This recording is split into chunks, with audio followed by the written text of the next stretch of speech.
Morning. Morning. Afternoon. As per usual. Once again, the afternoon. Hi. Let's see.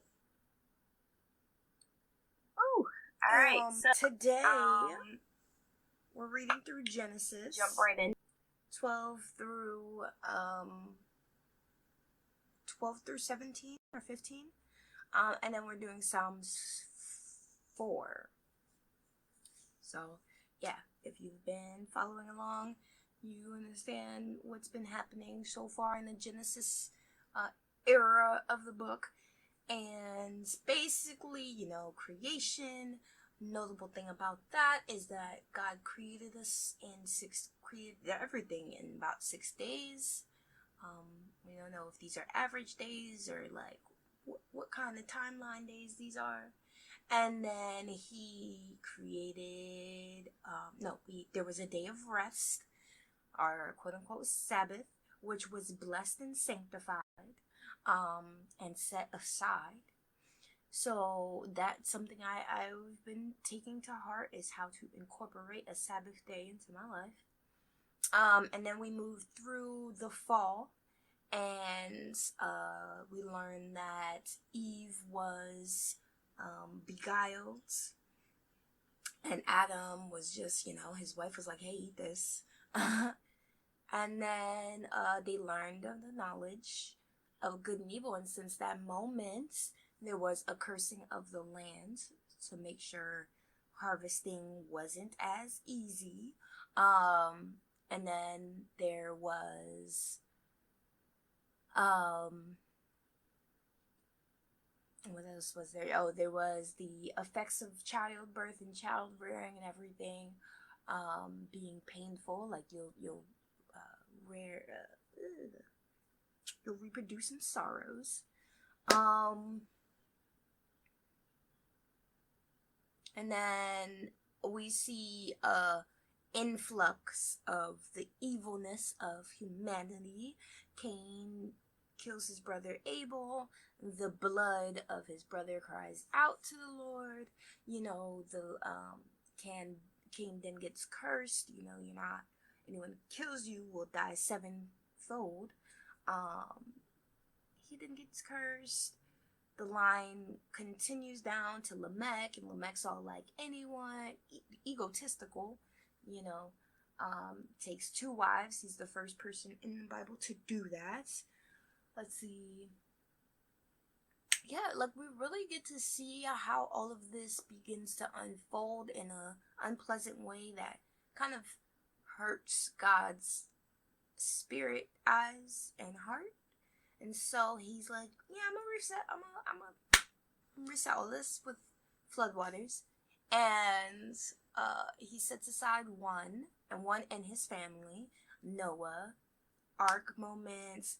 They're on the ark for at least 150 days of rain, 7 days prequel, and I think in total 10 months or something like that after for the waters to dry up. So they're all on the boat. There's about 10 people and a bunch of animals on this boat. Sacrifice was made of the animals that God sets aside. Now, a good notable thing between the time of the garden and the time of the flood and the covenant after the flood, which was really an impassionate covenant to not flood the earth again the way he flooded it before. He says, never again will I do this. Here's a rainbow to keep as a sign of my covenant with you, as a sign of my promise with you, as a reminder to me that I won't do this. He puts that in. God puts the rainbow in the sky, and then he enters that covenant. During the time of the ark, he set aside certain animals for salvation to reproduce and repopulate the earth, and then he set aside a set of animals as food and sacrifice, right? And then the animals that were allowed as sacrifice after everyone leaves the boat get sacrificed unto God. he is pleased with the sacrifice and enters the covenant.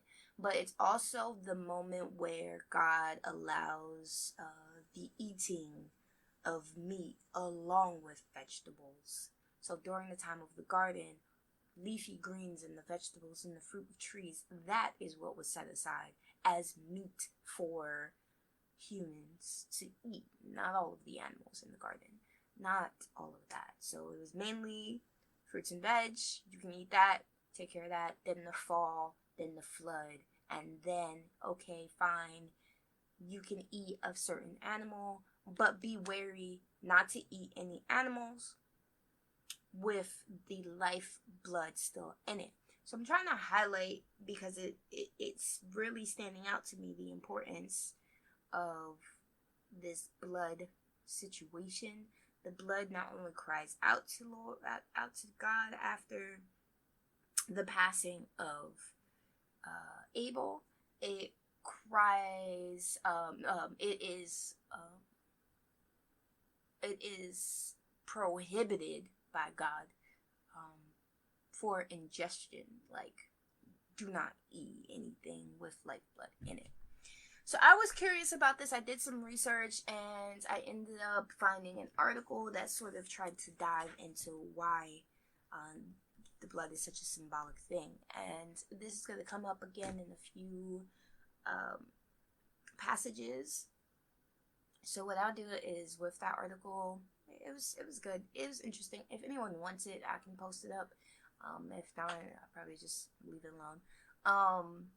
But basically, it was saying that God probably did it for both spiritual and physical reasons, because one, blood has been linked to life. It's almost been synonymous with life. And it's the blood of sacrifices that really,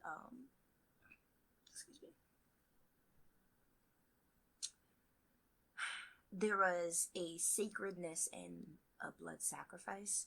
So it seems that blood wasn't allowed to be a common food on the human menu to keep that sanctity of sacrifice. What else? And then there is definitely the implication of eating raw, uncooked, bloody meat that is a physical health concern. So that was brought up in the article. He might have set that aside as a concern to ensure the safety of humanity yet again, you know. Yeah, there were some interesting points. So then after the sacrifice, after the covenant, Noah gets drunk off the wine from his own vineyard that he cultivated, and Ham comes in. Ham is his youngest son, and youngest son. And at least out of all the children, that was pointed out in his, like, he had 3 sons according to what was pointed out. I know he had more sons and daughters. Everyone had more sons and daughters, but there was only a select few who were named in the Bible. So he's the youngest of the ones that were named in the Bible. He comes into the tent and he's like, oh, Dad's all drunk and, naked or whatever, and runs off and tells his brothers, Dad's naked, whatever. The brothers go and cover him up, trying not to look, and then he wakes up from his stupor, angered by this. And he cursed Canaan, his Ham's youngest son, that was pointed out in the Bible, to become the servant of his older 2 sons. And then he prays to the Lord to bless the older 2 sons to be fruitful and have large amounts of land, and I still don't understand why the curse had to be placed on the grandson instead of Ham, who selected him in the first place. But hey, maybe that's how they did it back then. So yeah, I think that puts us up to speed, right? Because we ended. No. If you continue down the line, I think the next notable character became Nimrod.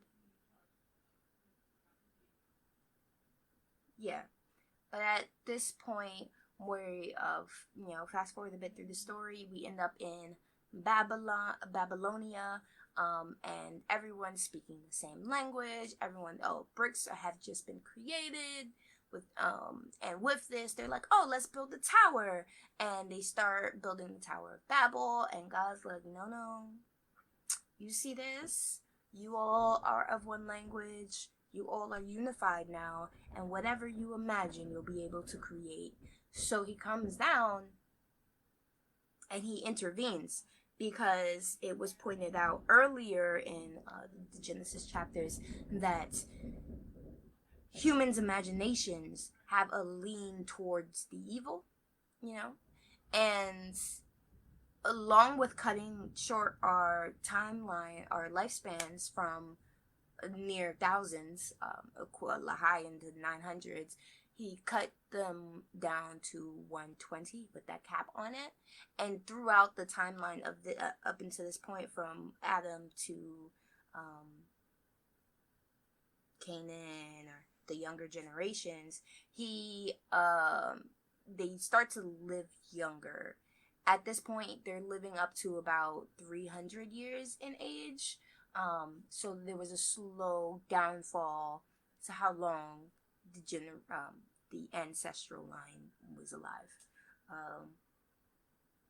And so from the tower, he's like, because of the tower, he's like, oh, I don't like your unification in language and in imagination, because whatever you imagine, you'll be able to do at this point, and that's not necessarily a good thing. So he comes down and he scatters them, removes, in my it doesn't say this, but the Bible says he confounds their language by giving everyone different languages. From that, I kind of surmised that if he gave everyone different languages, he would have had, in order to confuse them, he would have had to remove the mother language that they all shared, right? So he confuses their understanding of language by giving them all varying kinds. And then I assume in the varying kind process, the old understanding of their original language had to be nullified. And then the scattering took place because I then assume everyone starts to look for people they can actually communicate with, right? So if I'm standing next to a group of people, I wonder if how it was scattered, right? So are families now speaking the same language, or was it to the point where it didn't matter who started to speak what language? Y'all weren't speaking the same language, and that's all he really calculated into that shift, So were fathers and sons speaking the same language at that point? Or husbands and wives? How did the transition from unified language to Babel, essentially, to all the various languages, really settle in? Because were family units speaking the same language now?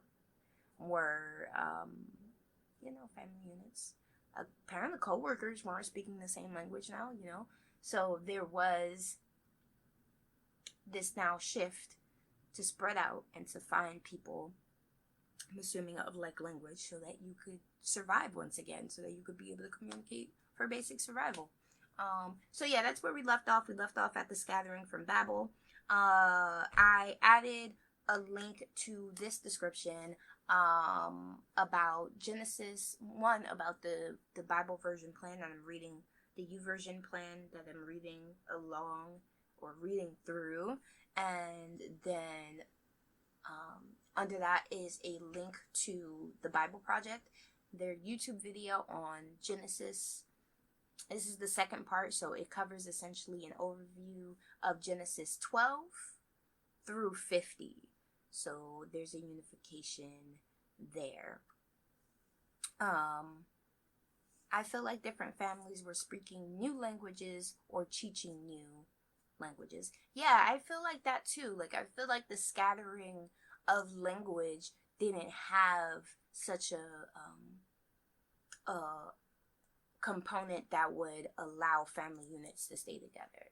So I wonder if they really wanted to stay together, did they start teaching themselves the languages that they knew, and like figuring that out, or did they take it as an excuse to be like, well, I don't understand you now, bye. Like, you know, like teenagers trying to get away the second there's an opening. So yeah, I added the Genesis portion of that overview, but then I opened the devotional for today, and there was another video here. I'm gonna try to see if I can open the video on my second screen and share it so we can watch it together. It's a video, it says the royal priest, and it talks about Abraham and Melchizedek. Oh yeah, that's another important part of the Genesis that I guess I was letting fly through my head. We read through a long line of genealogy that went from essentially Noah down, no, was it Noah? From Adam to Noah from Noah to Abraham. So that's where we stopped in the lineage part of the story of Genesis. I'm gonna find the video now, and then let's see if I can tech enough to share my screen. And then what I'll do is add the link to the video later, because I think it's important. To me, I wanted to have this version of the Bible plan. Oh, it's snowing. Those are chunky. No, the chunky snowflakes. I wanted to have this version of the Bible plan because I really enjoyed the visual aspect of having the animated videos. The royal priest.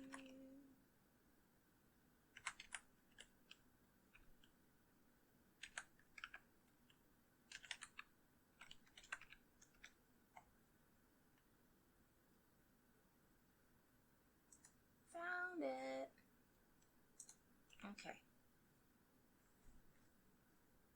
Does this allow for shared screen options while I am live?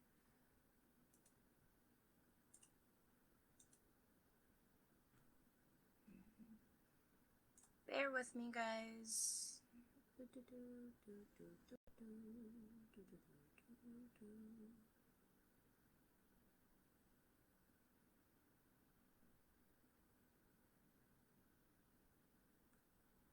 Access, polls, game, ties, alerts, moderation settings.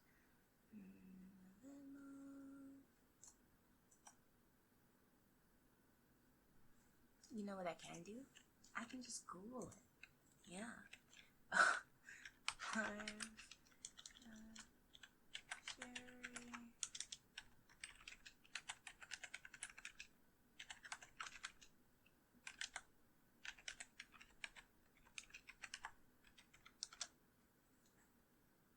Go to live producer, choose use camera.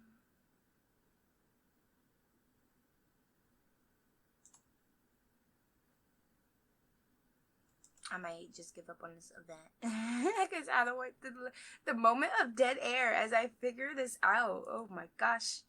Patience, patience, patience. Live tab.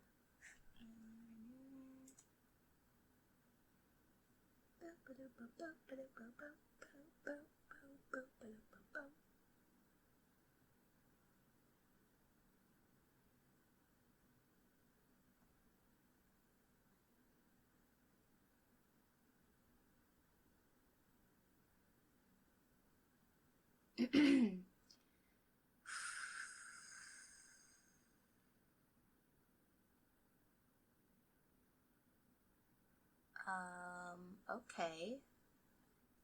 I guess I would love to try to do this, to share it with you guys, because I didn't watch this video yet, and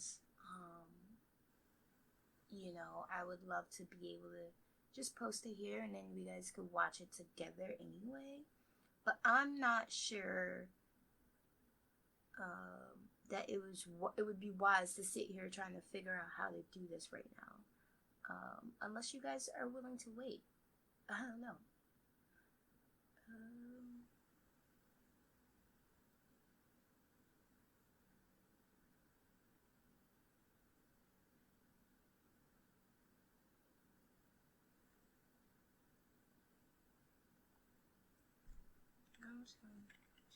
Moderation.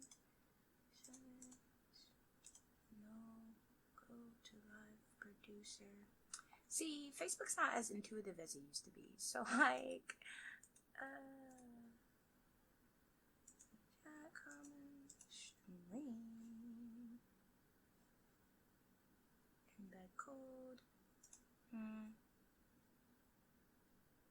Okay, yeah, we're gonna scrub that. We're gonna scrub that idea. I don't wanna.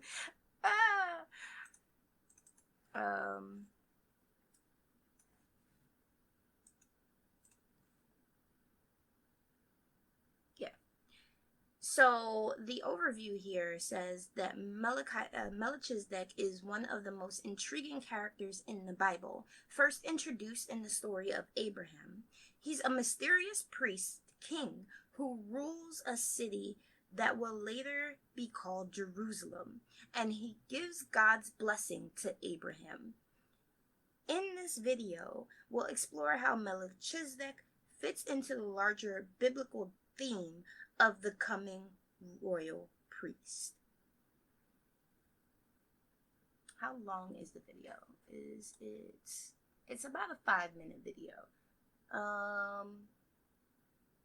I like that, because if he's such an important character, right, and he's this character who's able to bless Abram at this point, is not even Abraham yet. I'm curious, because I know that God changes people's names from time to time. Saul to Paul, all of the Jacob, I think it's Jacob to Israel. Abram to Abraham, Sarai to Sarah. I'm interested to find out, like, I'm gonna note that so that it highlights to me. I'm interested to find out when or what's that signification of, like, here, have a new name, you're a new person in my graces now.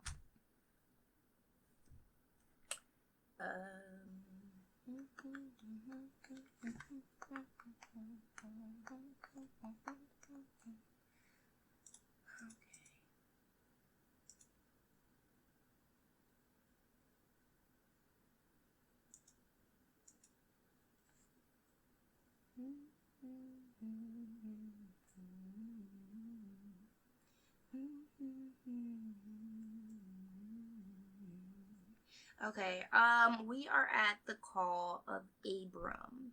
This is the start of Genesis 12. The Lord had said to Abram, "Leave your native country, your relatives, and your father's family, and go to the land that I will show you. I will make you into a great nation. I will bless you and make you famous, and you will be a blessing to others. I will bless those who bless you and curse those who treat you with contempt. All the families on earth will be blessed through you." So Abram departed as the Lord had instructed, and Lot went with him. Abram was 75 years old when he left Haran. He took his wife Sarai his nephew Lot, and all his wealth, his livestock, and all the people he had taken into his household at Haran, and headed for the land of Canaan. When they arrived in Canaan, Abram traveled through the land as far as Shechem. There he set up camp beside the oak of Moreh. At the time, the area was inhabited by Canaanites. Okay, so we know that the Canaanites are the descendants or the followers, the descendants/followers of Canaan, a grandson of Noah, the one that was actually cursed to be in servitude to Noah's sons, the oldest ones. And the son of Ham. It's cool that I can kind of see where these people fit in, like where the connections are now, because I done read all of the names. Then the Lord appeared to Abram and said, I will give this land to your descendants. And Abram built an altar there and dedicated it to the Lord, who had appeared to him. After that, Abram traveled south and set up camp in a hill country.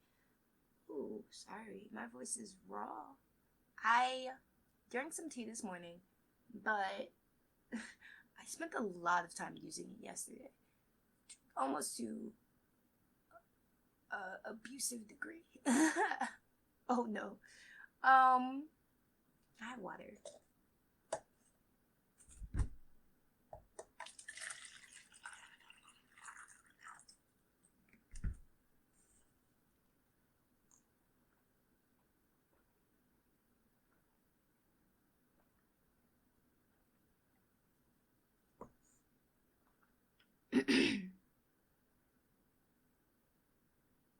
I also want to go back one. This is Genesis 12. Genesis 11. It ends with us learning that Terah, who I believe is the father of Abram, and his daughter. One day, Terah took his son Abram and his daughter-in-law Sarai, Abram's wife, and his grandson Lot, his son Haran's child, and moved away from Ur of the Chaldeans. He went and he headed for the land of Canaan, but they stopped at Haran and settled there. And then Terah lived for 250 years and he died while in Haran. So they were already sort of making a transition over into the land of Canaan, which I think Haran is part of the land of Canaan, but I guess further in.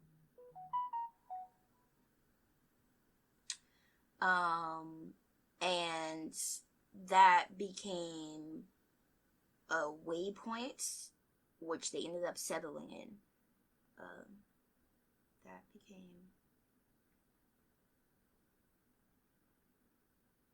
So when Abram gets up to move again and he takes his family, his wife and servants and everyone who's working for him, his livestock and all that, when he uproots himself again, it's not that he's uprooting himself from his homeland. Granted, he was there for over 250 years. So, the 205 years, or how long? Yeah, 205.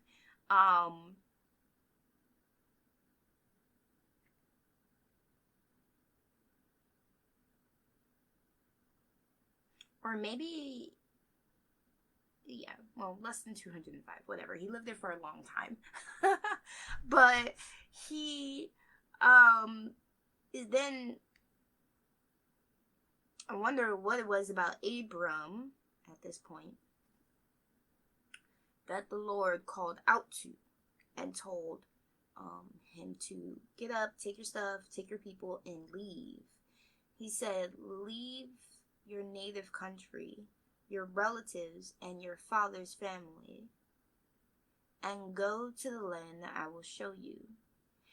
But he does direct him to leave his native country.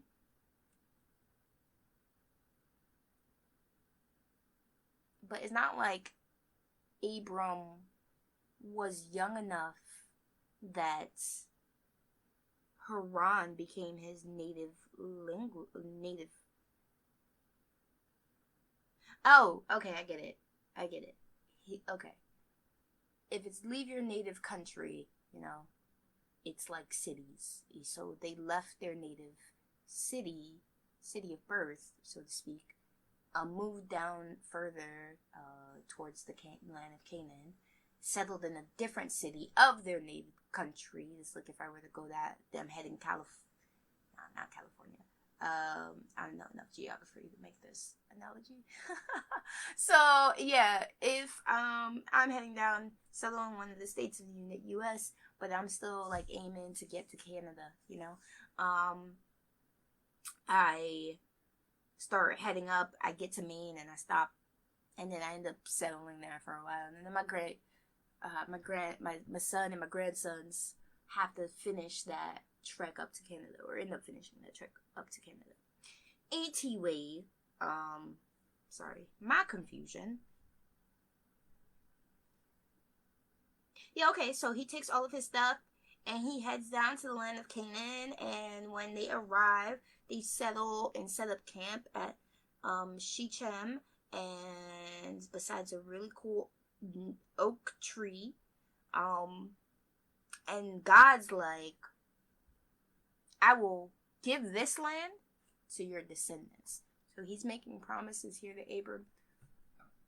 So Abram, I guess, starts to understand what he fully has in store for his, not only his life, but the life of his descendants. After that, Abram traveled south and set up camp in the hill country, with Bethel to the west and Ai to the east. There he built another altar and dedicated it to the Lord, and he worshipped the Lord. Then Abram continued traveling south by stages towards Negev.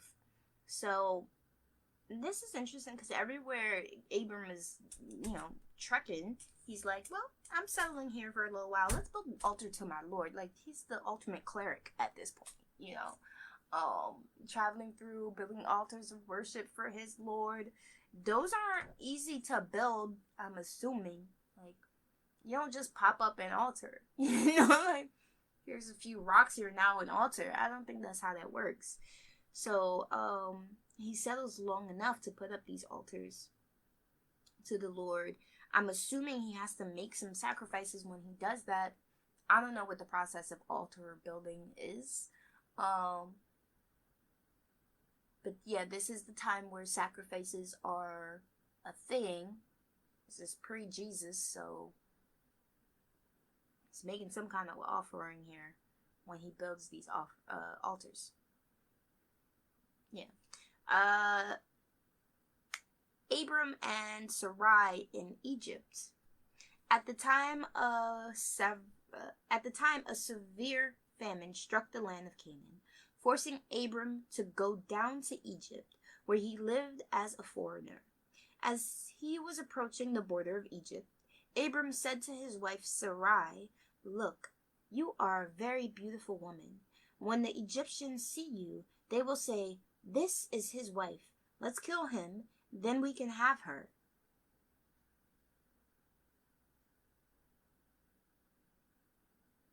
So please tell them you are my sister. Well, they would still want to have her. I guess you would stay alive, but they would still want to have her. Then they will spare my life and treat me well because of their interest in you.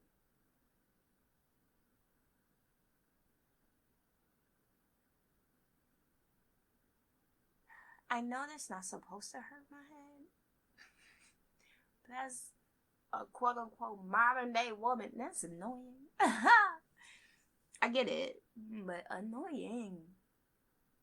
Okay, so now he's like, hey, yo, wife, you're so beautiful. So beautiful.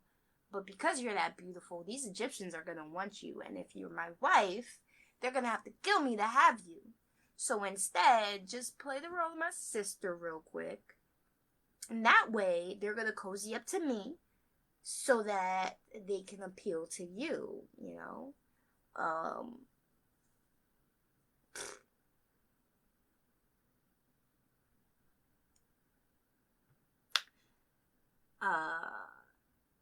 And sure enough, when Abram arrived in Egypt, everyone noticed Sarai's beauty. When the palace officials saw her, they sang her praises to Pharaoh, their king, and Sarai was taken into his palace. Then Pharaoh gave Abram many gifts because of her: sheep, goats, cattle, male and female donkeys, male and female servants, and camels. Sarah was really beautiful, huh? Like, dang. Okay, she is a showstopper. But the Lord sent terrible plagues upon Pharaoh and his household because of Sarai, Abram's wife. Excuse all the noises my phone is making right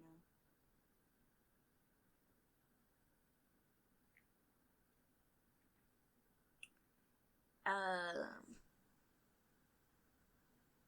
Wait, all of these plagues hit the Pharaoh because of Sarai?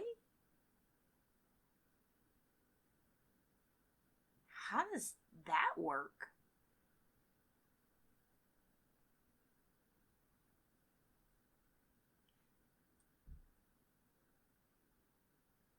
So Pharaoh summoned Abram and accused him sharply. "What have you done to me?" he demanded. "Why didn't you tell me she was your wife?" Ah, yes. "Why did you say she is my sister and allow me to take her as my wife?" Oh, Lord. Oh.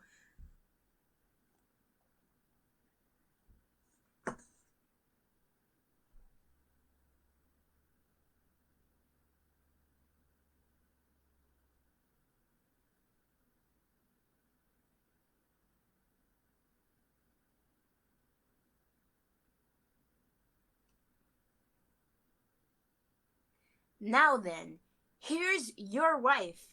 Take her and get out of here."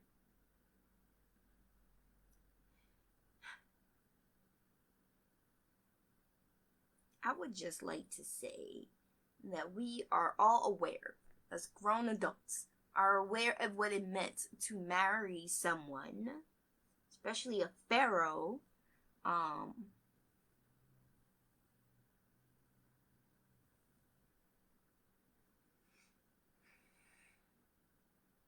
So not only is Abram like, yo, I want my life, I want to live.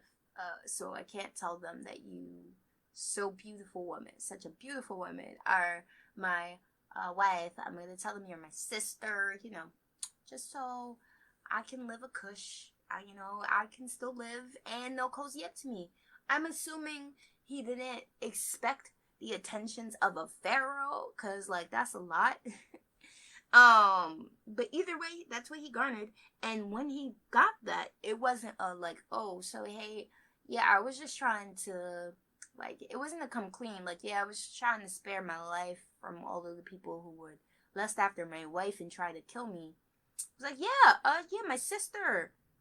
Here, oh, you want to marry her? I guess you gave me goats and camels and servants. I wonder if he takes them back. I assume he doesn't. You give me all of these things. Yes, my wife. Yes, my sister. Sure. Enjoy your honeymoon.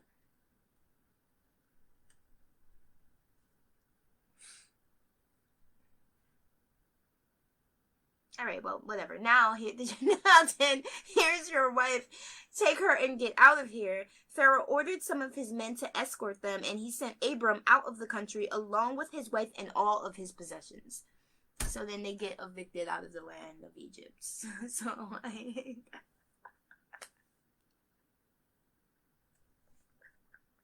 Yo, thank you, Lord, because he was like, oh my gosh, here, let me send you some plagues. Let me let you know, Pharaoh, that this is because you are sleeping with my anointed one's wife.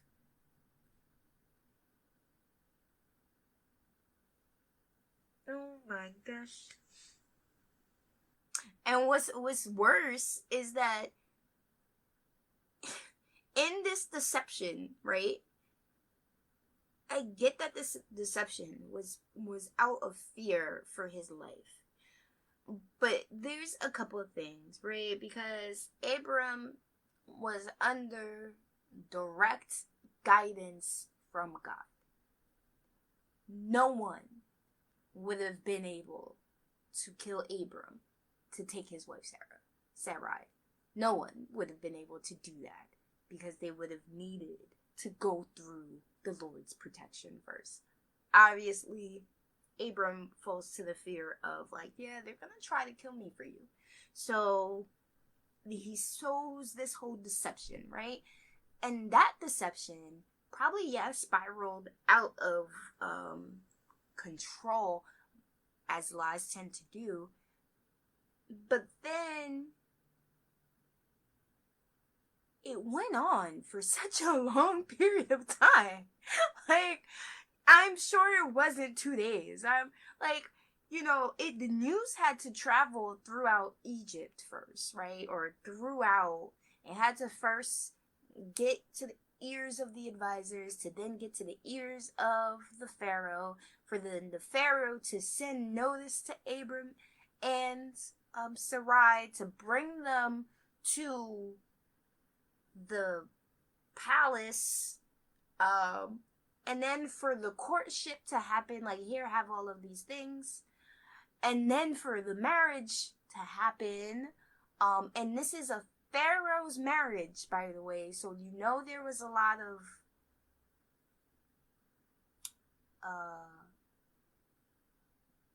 hubbubaloo. What's the stuff? There was a lot of, like, the wedding was big.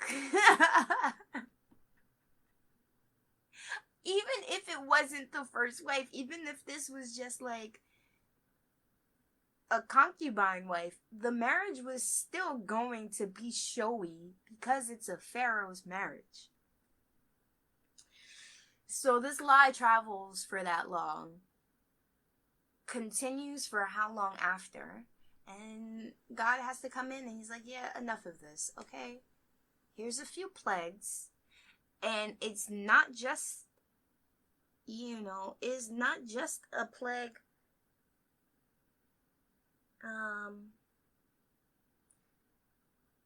but the Lord sent terrible plagues upon Pharaoh and his household. Plagues. Sicknesses, I guess?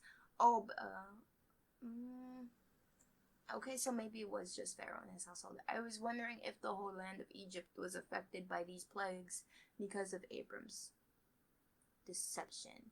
I also want to know how complicit... Well, Sarai had to be complicit enough if at no point she go, oh yeah, I'm actually his wife.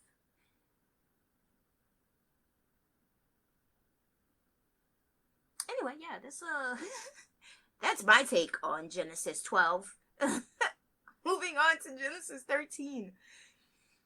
Abram and Lot separate. So Abram left Egypt and traveled north into Negev along with his wife and Lot and all they owned. Abram was very rich in livestock, silver and gold. Yes. More so now because all of the gifts he got from Pharaoh.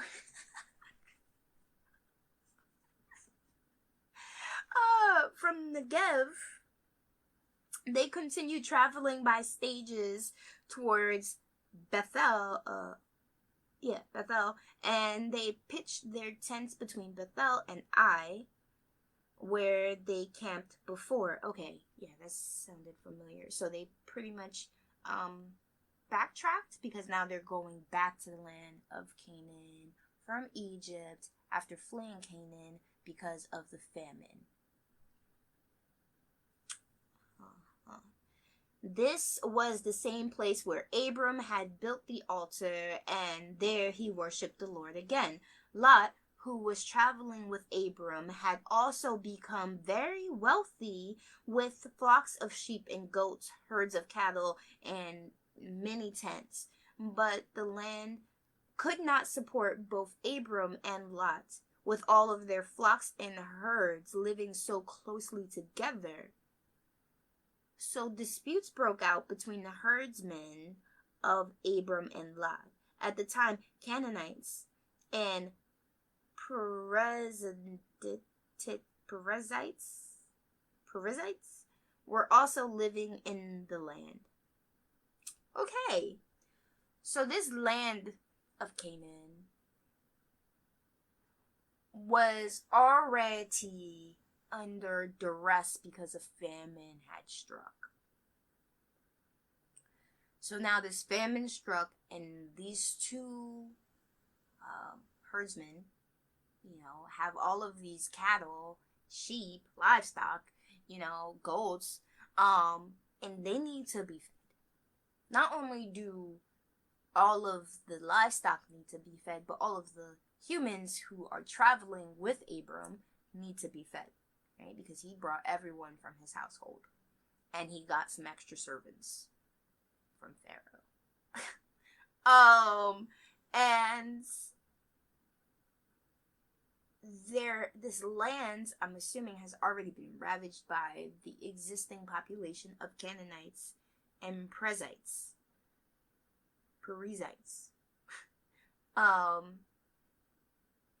So now this land can't support everything that's happening here.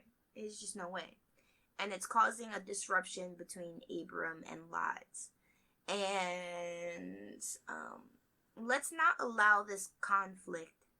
Finally, Abram said to Lot, let's not allow this conflict to come between us or our herdsmen. After all, we are close relatives. The whole countryside is open to you. Take your choice of any section of the land you want, and we will separate. If you want the land to the left, then I'll take the land to the right. If you prefer the land to the right, I'll go to the left. Lot took a long look at the fertile plains of the Jordan Valley in the direction of Zor. The whole area was well watered everywhere, like the garden of the Lord or the beautiful land of Egypt. This was before the Lord destroyed Sodom. This was before the Lord destroyed Sodom and Gomorrah. Okay, so that's a little bit of foresight into what happens. So he's looking at this land, Lot is, and he's like, wow, this is gorgeous out here. I wonder if Lot was petty at all. Oh. Anyway, he sees this land. He's surveying this land. It's extremely fertile. It's watered everywhere. It looks beautiful. I want that land. God chooses for himself the whole Jordan Valley to the east of them. He went there with his flocks and servants and parted company with his uncle Abram. So Abram settled in the land of Canaan, and Lot moved his tents to a place near Sodom and settled among the cities of the plain. But the people of this area were extremely wicked and constantly sinned against the Lord. After Lot had gone, the Lord said to Abram, "Look, as far as you can see in every direction, north and south, east and west. I am giving all this land as far as you can see to you and your descendants as a permanent possession. And I will give you so many descendants, like the dust of the earth. They cannot be counted. Go and walk through the land in every direction, for I am giving it to you.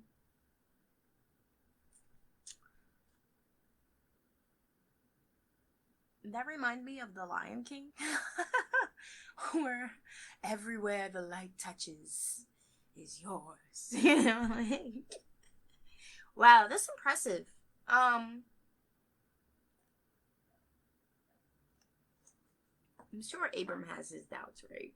Because just the whole Sarai thing with the Pharaoh, I can see that this man holds his doubts, but he also holds a strong enough faith that everywhere he's going, he's building these altars to the Lord, and he's praying there and worshiping there at the Lord. He also has that much of faith in him. So yes, you don't have to be whole so intensely of the Lord that doubts don't creep in at all. I feel like a lot of worshipers of God tend to doubt their own faith because doubts of things appear in their life. And it's like, yeah, it would be nice if we could function without all of that doubt. But it doesn't mean because that doubt exists, your faith does not. So, yeah, that's, again, a bit of your own personal drive. I've had my doubts. And I think a lot of people who strive to believe in God and put their faith in God, doubt is definitely going to be one of the things you have to battle against. It is definitely gonna seep in there. Of course, everyone has their own scale of or amount of doubt, but the question is how much you will allow it to deter you from your walk towards God. So Abram, even with his doubts, is still listening to the Lord's directions and the Lord's promises for him, and he's moving accordingly. In Genesis 13:18, so Abram moved his camp to Hebron and settled near the oak grove belonging to Mamre. There he built another altar to the Lord.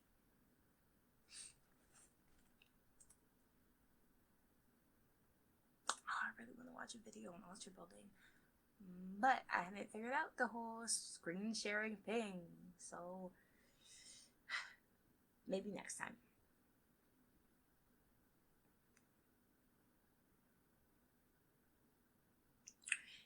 Abram rescues Lot. Okay. So we're at the top of Genesis 14, and it says here that Abram is going to rescue Lot. So I'm assuming the wicked people of where Lot settled, right? We got that little glimpse of foresight that this was before the Lord destroyed Sodom and Gomorrah, and Lot had chose the land Zor near Sodom, right? And he settled in that area. But the people of this area was extremely wicked and constantly sinned against God. So we see some insight that because of such wickedness, because of the continuous sin without repentance, the land's gotta go. About this time, war broke out in the region. King Amraphel of Babylonia, King Arioch of Lasar, King Kedorlaomer of Elam, and King Tidal of Goim, fought against King Bera of Sodom, King Bersha of Gomorrah, King Shinam of Admah, King Shember of Zeboim, and King of Bela, also called Zorah, exactly where Lot settled. So they're all warring, right? A war broke out in the region. So we have 3 kings fighting against another 3 kings.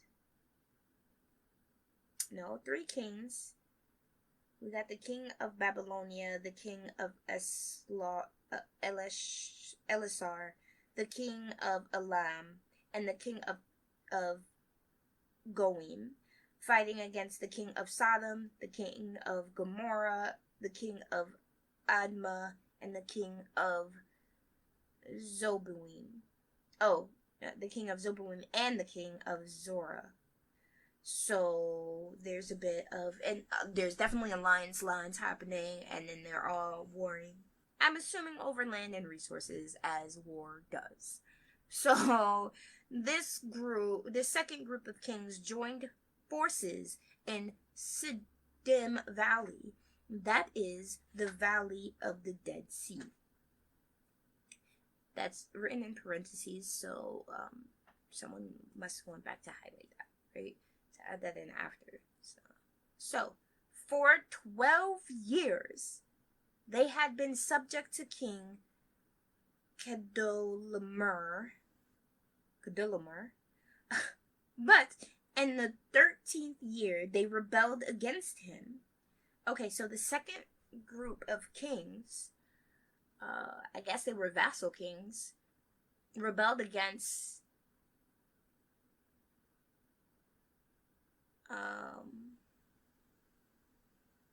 Kedorlaomer in his 13th year of reigning, I guess. 1 year later, Kedorlaomer and his allies arrived and defeated the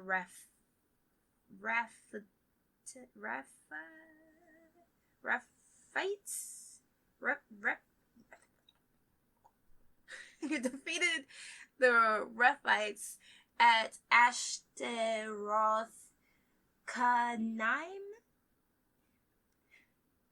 the Zutzites at Ham. Oh, I wonder if that's Ham's territory.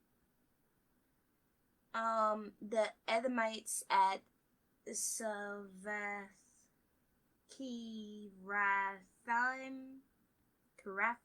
Kirathim, and the Horites at Mount Seir, as far as El Penrai at the edge of the wilderness. Grace. Then they turned back and came to En Mishpat, now called Kadesh, and conquered all the territory of the Amalekites, and also the Amorites living in Hazazon Tamar. Then the rebel kings of Sodom, Gomorrah, Admah, Zeboim, and Bela, also called Zorah, prepared for battle in the Valley of the Dead Sea. They fought against King Kedorlaomer of Elam, King Tidal of Goim, King Amraphel of Babylonia, King Iraq of Elisar, 4 kings against 5. As it happened, the valley of the Dead Sea was filled with tar pits. Oh, because that's a technique from olden days to slow down your enemy. So someone had time to dig up, your slaves, had time to dig up this land around the Dead Sea and fill it with tar. Okay, the valley of the Dead Sea was filled with tar pits, and as the army of the kings of Sodom and Gomorrah fled, some fell into the tar pits, but the rest escaped into the mountains. The victorious invaders then plundered Sodom and Gomorrah and headed for home, taking with them all the spoils of war and the food supplies. They also captured Lot, Abram's nephew, who lived in Sodom, and carried off everything he owned. But one of Lot's men escaped and reported everything to Abram, the Hebrew. This is the first time they're specifying this. Abram, the Hebrew, who was living near the oak grove belonging to Mamre, the Amorite. Numre and his relatives, Eshol and Ner, were Abram's allies. So Abram had time to make some allies then, because he was settled there for a little while. He built an altar, he's worshiping the Lord. He's meeting people. When Abram heard that his nephew Lot had been captured, he mobilized 318 trained men who had been born into his household. So now we get to truly understand the size of his household. It's not 5 or 6 people. So this, every time he moved through the lands, going into Egypt, I was wondering why the Pharaoh never retaliated by just killing them. I mean, obviously he's probably afraid of more plagues and stuff from the Lord.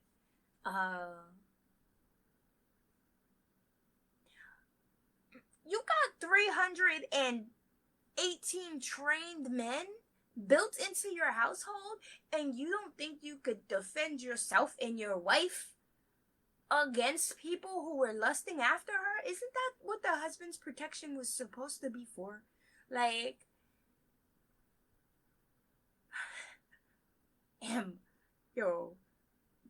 Come on.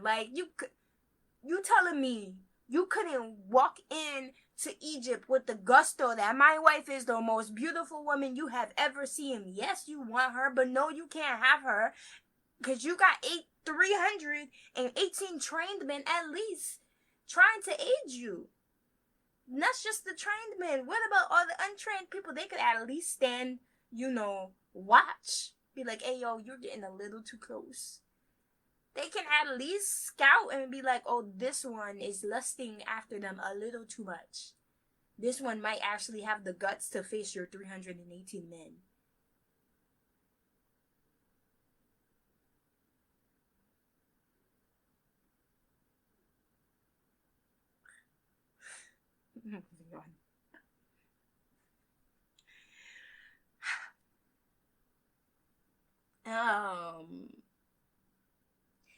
Then he pursued a whole army. What is going on here? Because at first I'm thinking Abram, okay, he has doubts, he has fears of wanting to die, he has all of these things. He doesn't want to be caught up in any of the fighting and the drama over his wife. He's not a brave enough man for that, or whatever. But now you're mobilizing a whole army to go after people who aren't even a threat to you personally. Not only an army, but your allies as well. You're risking all of that to go after kings who just pillaged whole entire landscape, because they didn't just take down Sodom and Gomorrah, they took down all of the lands before getting to Sodom and Gomorrah. So they definitely have strength in numbers, and they also have the winds of victory in their sails. Like, this is a motivated army.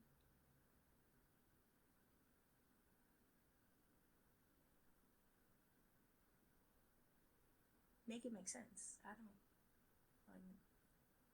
make it make sense. You do this for your nephew, but not for your wife.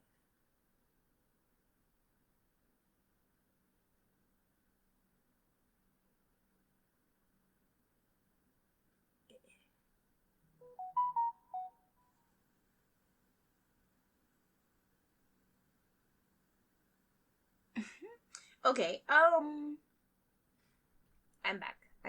Lord, I'm with you. I'm back. Clarity. Provide me with clarity, please.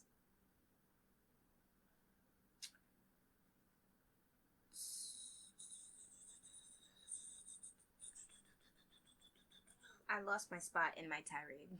Hold on.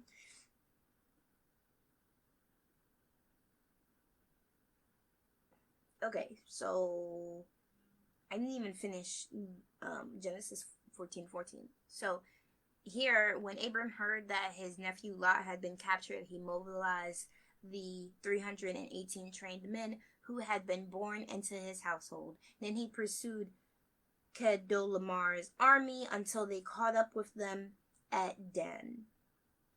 Right? So they had to be moving at quite the speed to catch up to the army that was in movement already. But I guess the army probably settled down and was going slow since they had a lot to carry. And they didn't think they had anyone at their heels. They weren't running from anything. So, yes. There he divided his men and attacked during the night. Okay. Before I continue this, I would like to point out that God's promises previously, look around, this land's going to be yours, right? It's going to be yours and your descendants. So at some point, there had to be an opening in which God is able to take the land for him and his descendants. So these kings here, I don't remember if it's 5 or 4. These kings here just claimed a large portion of the land that was promised to Abram's descendants. And now Abram has found his motivation through the capture of Lot to go into battle. Not over the land, obviously, but I'm guessing that through the rescue attempt of his nephew, we're gonna get some lands and some golds, some other things that were pillaged throughout the way. Maybe even a larger army of people who surrendered. So we're on to Genesis 14:15. There he divided his men and attacked during the night. Chedorlaomer's army fled, and Abram chased them as far as Hobah, north of Damascus. Abram recovered all the goods that had been taken, and he brought back his nephew Lot with his possessions and all the women and other captives.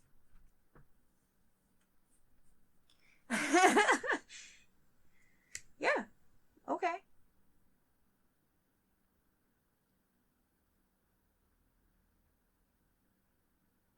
So he also had to be a capable strategist, right? To take up arms against such a large army.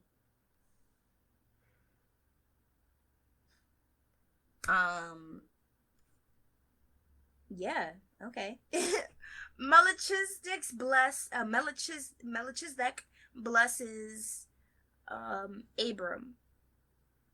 Melchizedek blesses Abram. After Abram returned from his victory over over Kedorlaomer, and his allies, the king of Sodom, went out to meet him in the valley of Shaveh. That is the king's valley. And Melchizedek, the king of Salem, and a priest of God's Most High, brought Abram some bread and wine. Melchizedek blesses Abram with this blessing. Blessed be Abram by God Most High, creator of heaven and earth, and blessed be God Most High, who has defeated your enemies for you. Then Abram gave Melchizedek a tenth of all goods he had recovered. He tied it. This is a tithing.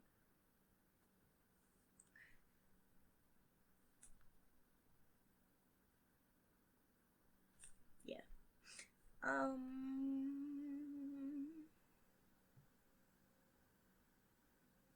What do I highlight that in? Do I highlight that in? Yeah. Okay. Then the king of Sodom said to Abram, "Give back my people who were captured, but you may keep for yourself all the goods you have recovered." Abram replied to the king of Sodom, "I solemnly swear to the Lord, God Most High, creator of heaven and earth, that I will not take so much as a single thread or sandal thong from what belongs to you. Otherwise, you might say, I am the one who made Abram rich. I will accept only what my young warriors have already eaten, and I will request that you give a fair share of the goods to my allies, Anar, Eshcol, and Namer." Oh, okay.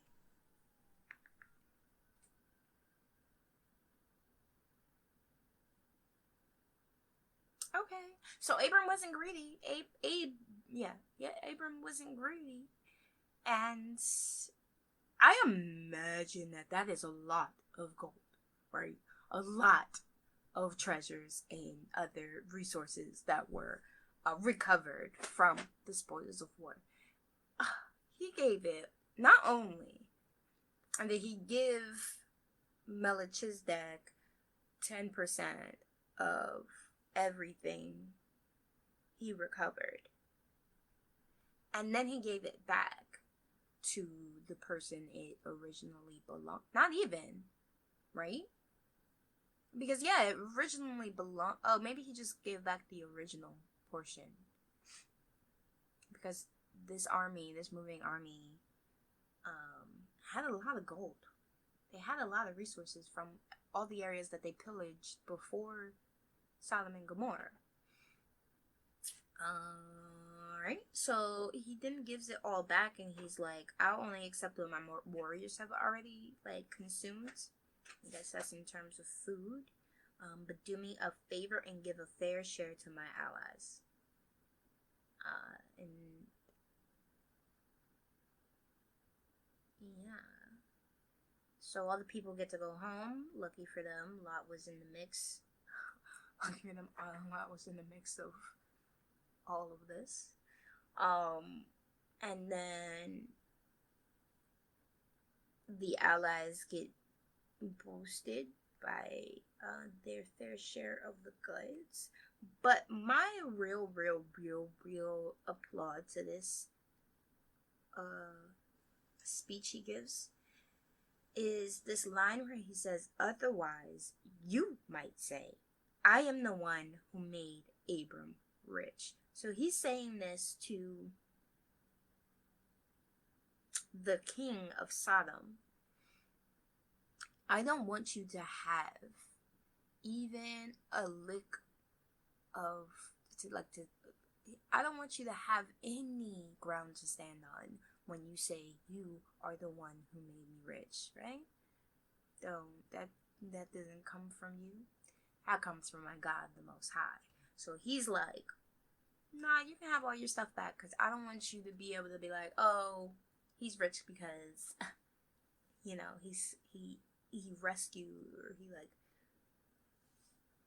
those are my goods he's carrying. Those are my riches in his hands."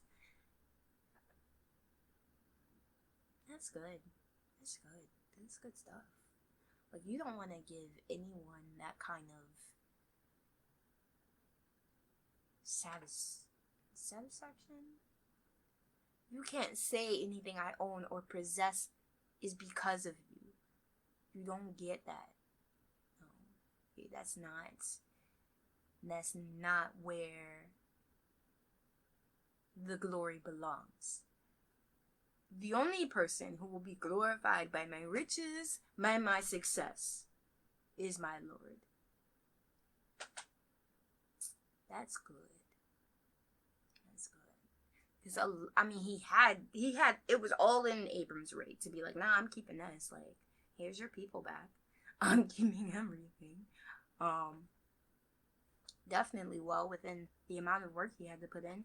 Definitely within the sacrifice he made of, I'm sure it's a battle. I'm sure people were lost. I'm sure, like, if he's the leader of this, he also fought.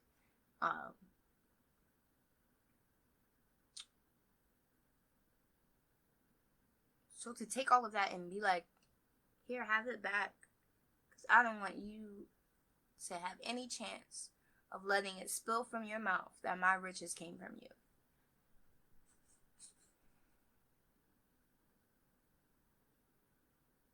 So the tithing to the priest who blessed him, and then the return to the original Sodom king, here's all your stuff, and then I request a fair share be given to my allies. Zero selfishness happened here. Like, I didn't go to war because I wanted this. I go to war to rescue my nephew. Okay? Cool motives. I didn't go to war to keep all of this stuff. I'm not even gonna keep all of it, even though it would be in my right to do so. Have it back. Oh, no, wait.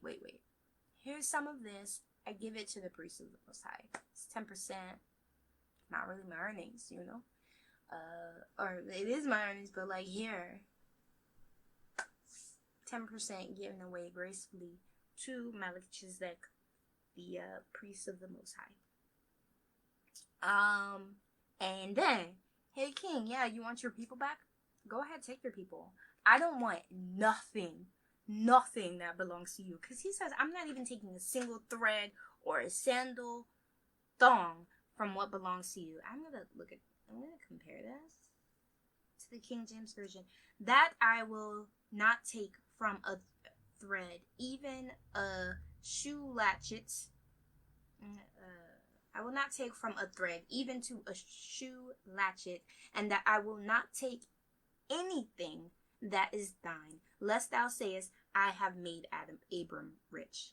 Yeah. You can have everything that belongs to you back. I want none of it. And then, the only thing I ask of you, now this is generosity galore, right? The king of Sodom done lost everything anyway. He would technically, he would still be a king, but a defeated one.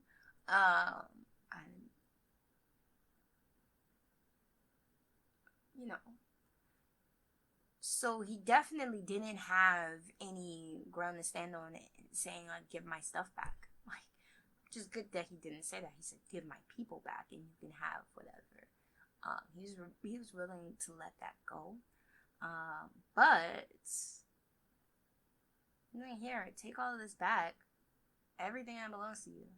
Just give a fair share to my allies who fought with me. Now, he's doing this in front of everyone, right? So I'm assuming all the people are around because they're meeting in a valley.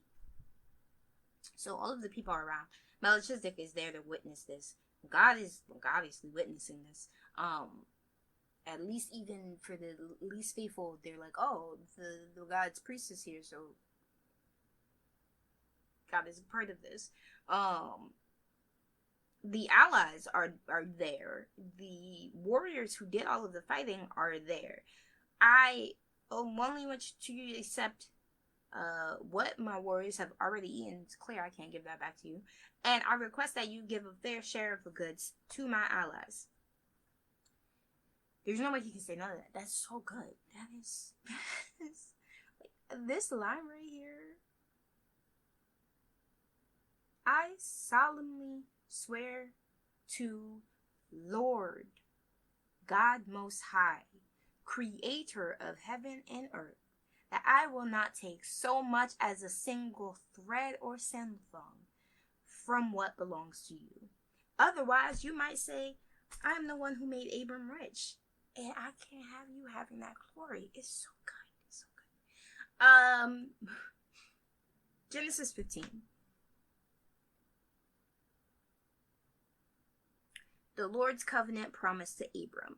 Sometime later, the Lord spoke to Abram in a vision and said to him, Do not be afraid, Abram, for I will protect you and your reward will be great. But Abram replied, O sovereign Lord, what good are all your blessings when I don't even have a son, since you've given me no children? Eliezer of Damascus, a servant in mine household, will inherit all my wealth. You have given me no descendants of my own, so one of my servants will be my heir. Then the Lord said to him, No, your servant will not be your heir, for you will have a son of your own who will be your heir. Then the Lord took Abram outside and said to him, Look up into the sky and count the stars if you can. That's how many descendants you will have. And Abram believed the Lord, and the Lord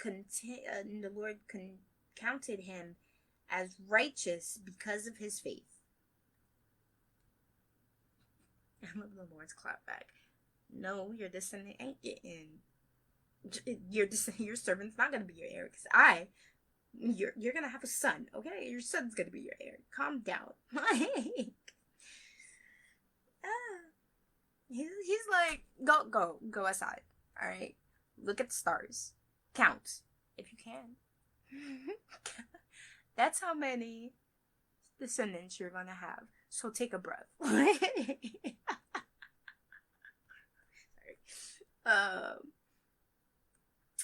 Abraham believes, gets counted as righteous because of his faith.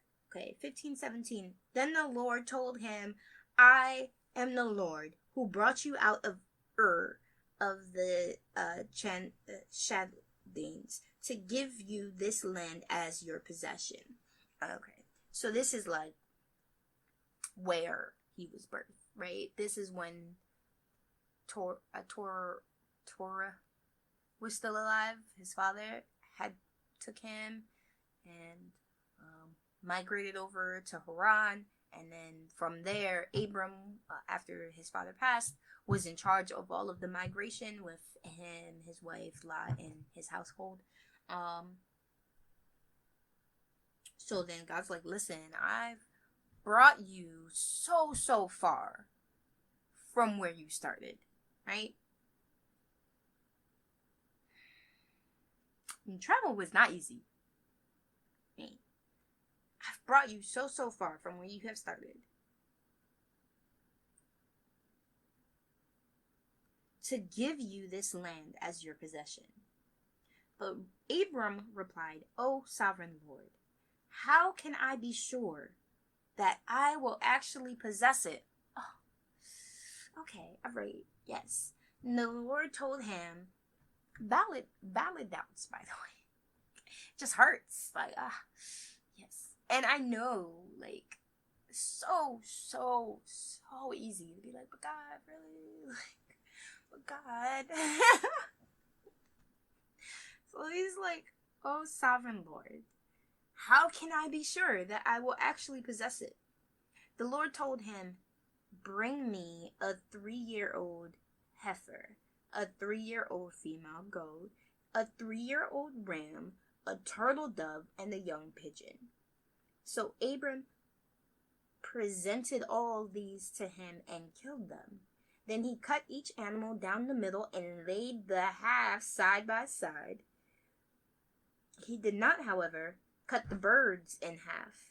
Some vultures swooped down to eat the carcass, but Abram chased them away. As the sun was going down, Abram fell into a deep sleep, and a terrifying darkness came down over him.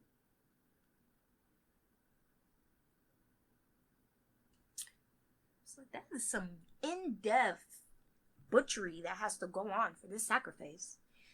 Where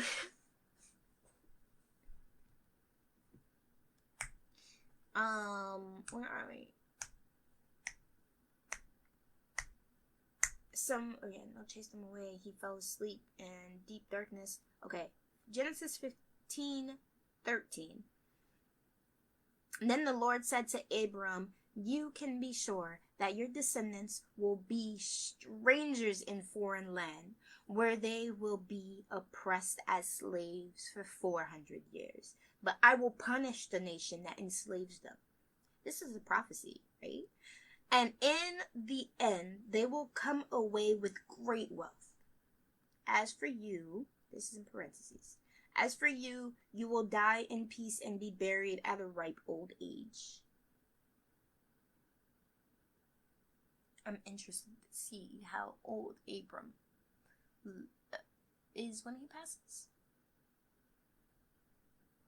Because if he's going to live in peace or die in peace at a ripe old age, that would mean that he is that's the new bar of how long his lifespan can be, human lifespan can be.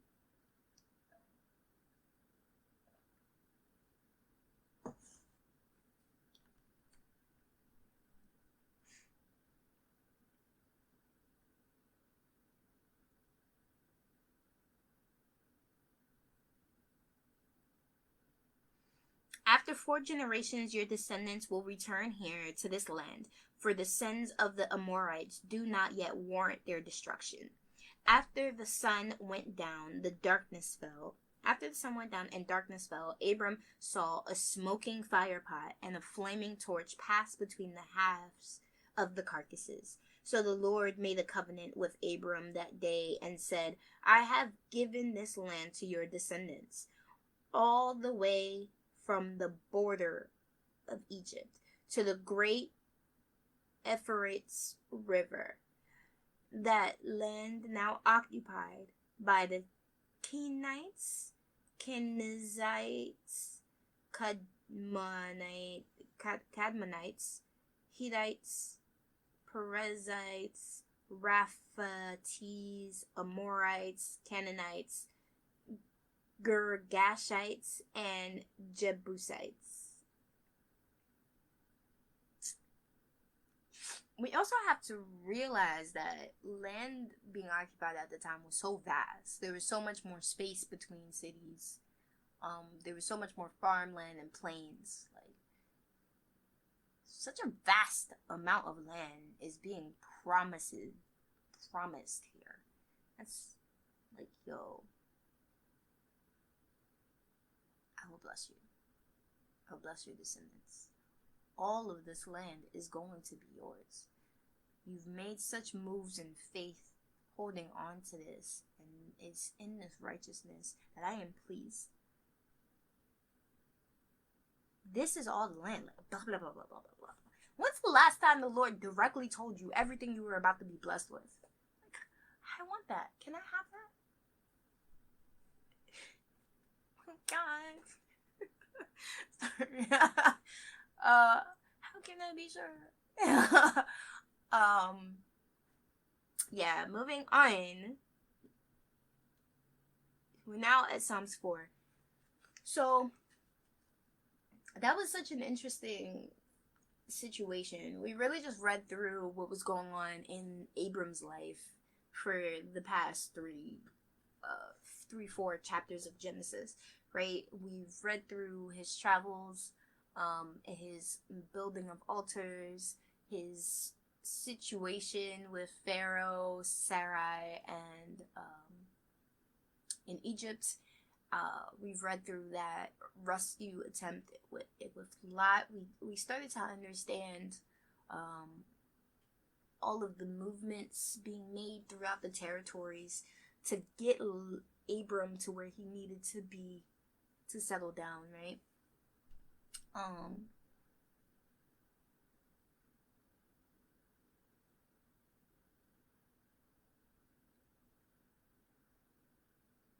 It's funny to me that like Sodom and Gomorrah were countries and areas that continuously sinned against God, right? So he did allow this destruction of their territory by the invading kings. But then he saves most or a lot of those people through the entanglement of Lot and Abram in this situation. So he only not saves them, but preserves their resources. So they were still able to walk away from that and settle into somewhat of a prosperous, or like still live in relative peace. You know, you have your stuff, you have your life.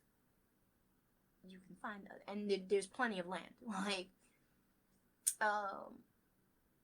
I'm sure there was definitely some migration that happened amongst the people after having gone through such intense fights, and you know, it's like any other repercussion of war. But there's still so much grace being shown there, because if everything is used for God's good, right? So the fight, the little bit of bickering between nephew and uncle about not having enough land and space, his Lot's, enticement by the land of Zor, being near Zor in the first place to catch the attention of the invading kings, to then be captured, not killed. The escape, right, of one of the servants to then go back and whisper into the ear of Abram. It's like all of these things. Coincidence? No. Nah, it was also Abram could run into Melchizedek and be blessed.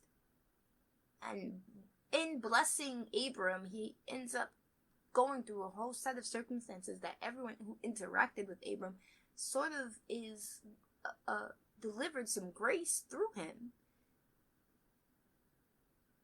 Escape prisoners of war, released prisoners of war, returned the gold and resources to the defeated king, the rescue of Lot and his gear. I mean, his wife had a little,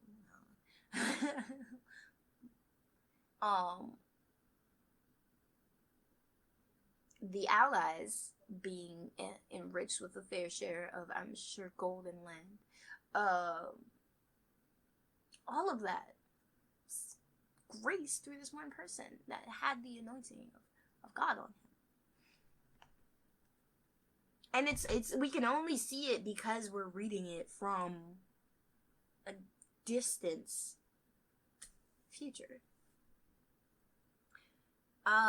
This is a psalm, the Psalm of David, to be accompanied by stringed instruments. Answer me when I call to you, O God who declares me innocent. Free me from my troubles. Have mercy on me and hear my prayer.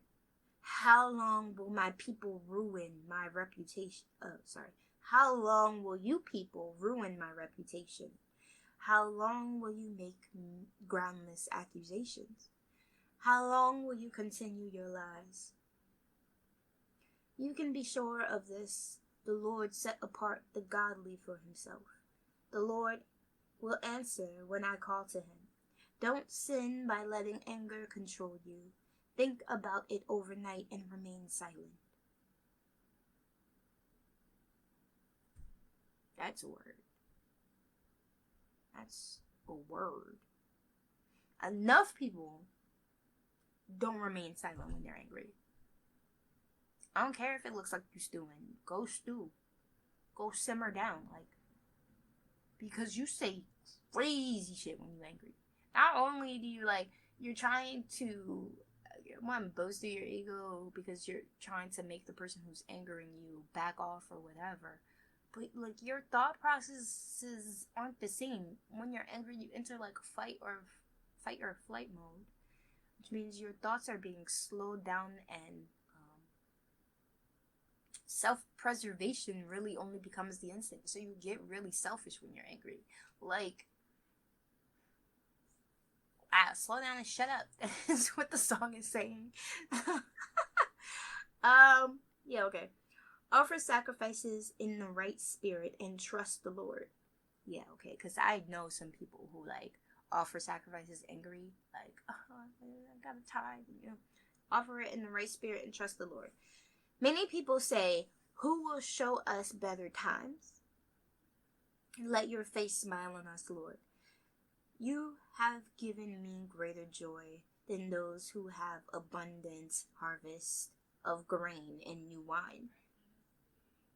In peace I will lie down and sleep, for you alone, O Lord, will keep me safe. I cannot wait till I find out the context of these psalms, of when they were written. Obviously, he's facing persecution here, like, so he's writing out these songs to the Lord. I also want to know why these were interesting, because, you know, this is part of the BibleProject Bible plan. So I want to know why those psalms are paired at the end of the gospel the Genesis readings. Like they are. I would never, like, if I had just picked up the Bible, like if I had just picked this up and started reading it, I would never paired like, oh, let me jump the Psalms, whereas like over here, like, so because I had a bookmark in there, right? So then you have the book of Genesis way at the beginning. I'm losing some bookmarks. You have the book of Genesis like way at the beginning, and then a big chunk later, you're at Psalms 1 through 4.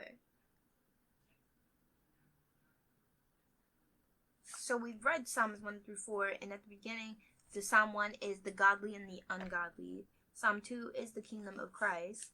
Psalm 3 is the security of God's protection.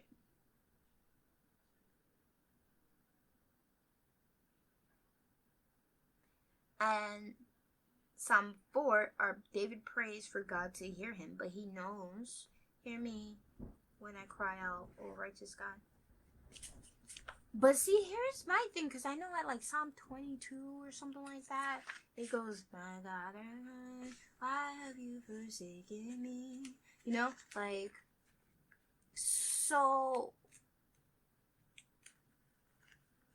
David's facing something here to be this musical. In great suffering, God prayed.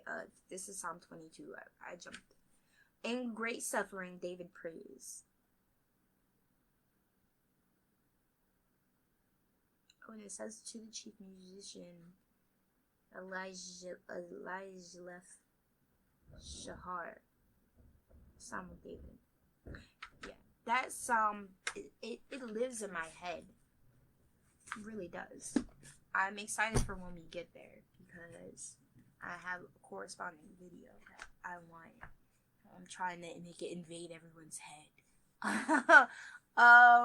Yeah, that was today's reading. Thank you for coming along. Any highlights? I think I've already expressed in passing. So we're just going to close this out with prayer. God, as I continue to meditate on everything that I've read, as I continue to think through all of my understandings so far, I hope that you provide me with clarity, spiritual understanding of not only what can be useful information for me to take into my life and continue down into my days, but of understanding the emotional and mental, the spiritual motivations of Abram, of some of the kings, Melchizedek, of Lot, the characters who interacted with you so strongly in faith. I would like to gain some insight into who they are as characters, as beings. It's one thing to see someone's faith unfold thousands of years later, but the experience, the grace of how these events were unfolding in the day-to-day, the strife that they've gone through, the marches that they've had to walk. I want more insight into that, because their day-to-day struggle is near comparable to my day-to-day struggle, and I want my faith to resonate within me so deeply throughout the ages.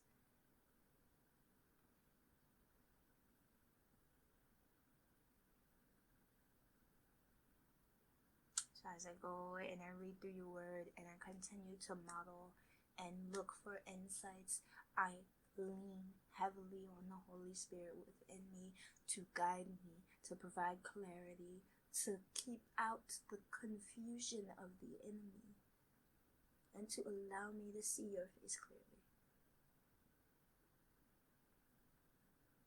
In the name of Jesus, I pray. Amen. Okay.